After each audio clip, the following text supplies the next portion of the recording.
ভিডিওতে আপনাদেরকে শিখাবো রোগীর শরীরে কিভাবে জিন আটকাবেন, অর্থাৎ যখন জিন রোগীর শরীরে আপনারা হাজির করবেন তখন দেহ দিয়ে কিভাবে জিনটাকে রোগীর শরীরে আটকিয়ে ফেলবেন যেন জিনটা না বের হতে পারে।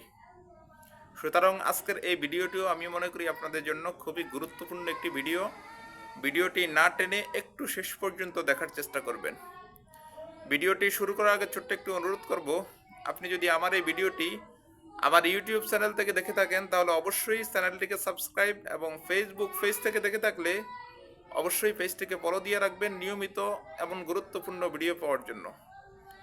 চলুন তাহলে কথা না বাড়িয়ে আমরা ভিডিওর মেইন আলোচনায় আসতে পারি।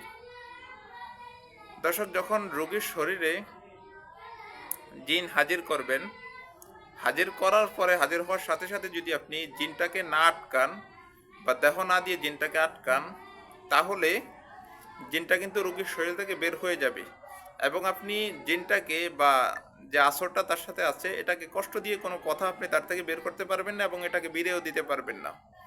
এতে সমস্যাটা হবে রোগীর শরীরে আগে যেমন সমস্যা ছিল ওই সমস্যা থেকেই যাবে। সুতরাং আজকের এই ভিডিওটি একটু মনোযোগ দিয়ে দেখেন। যখন রোগীর শরীরে জিন হাজির হবে তখন ওই জিনটাকে আপনি দেহ দিয়ে রোগীর শরীরে আটকানোর দুটো তরিকা আছে।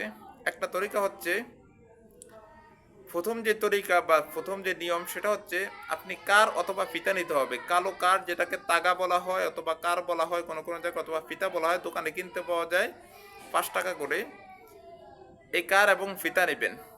ফিতা নিয়ে ওই কার এবং ফিতাকে 2 গুণ করে নেবেন। 2 গুণ করে নিয়ে ইন্নাহুম ইয়াকিদুনা কাইদাম ওয়া আকিদু কাইদা ফামাহহিলিল কাফিরিনা আমহিলহুম রুয়াইদা। আমি আয়াতটা আবারও বলতেছি, ইন্নাহুম ইয়াকিদুনা কাইদা ওয়া আকিদু কাইদা ফামাহহিলিল কাফিরিনা আমহিলহুম রুয়াইদা। আয়াতটা একবার পড়বেন, ওই কারে একটা গিরা দিবেন এবং ওই গিরার উপরে একটা ফু দিবেন। এমন 21 বার পরে গিরার উপরে 21টা ফু দিবেন।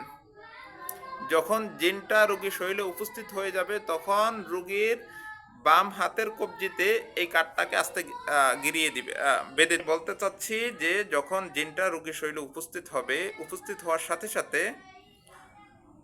ওই ফিতাটাকে বা ওই কাঠটাকে অথবা ওই তাগাটাকে রোগীর শরীরের বাম হাতের কবজিতে সুন্দর করে গিরিয়ে দিবেন। জিনের বাবার আর কোনো শক্তি থাকবে না রোগীর শরীর থেকে বের হওয়ার। আরেকটি পদ্ধতি হচ্ছে, আপনি একটি লোহার ছুরি, তারকাটা বা পেরেক যেটাই পান হাতে নেবেন। হাতে নিয়ে ওই ছুরিতে আফা হাসিবতুম আন্নামা খলাকনাকুম আবাসাও ওয়া আন্নাকুম ইলাইনা লা তুরজাউন, এই আয়াতটা 3 বার পরে ফু দিবেন।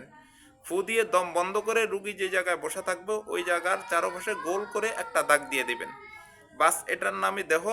জিন আর ওই জায়গা থেকে বের হতে পারবে না। আশা করি কথাগুলো বুঝতে পেরেছেন। আমি ফোনটা হাতে নিয়ে ভিডিও করি, এই জন্য অনেক কিছু আপনাদেরকে দেখাতে পারি না। কোনো কিছু যদি না বুঝে থাকেন তাহলে স্ক্রিনে দেওয়া যে ইমো এবং হোয়াটসঅ্যাপ নাম্বার আছে, এই ইমো এবং হোয়াটসঅ্যাপ নাম্বারে আমার সাথে যোগাযোগ করতে পারেন। আমি অবশ্যই আপনাদেরকে বুঝিয়ে দিব।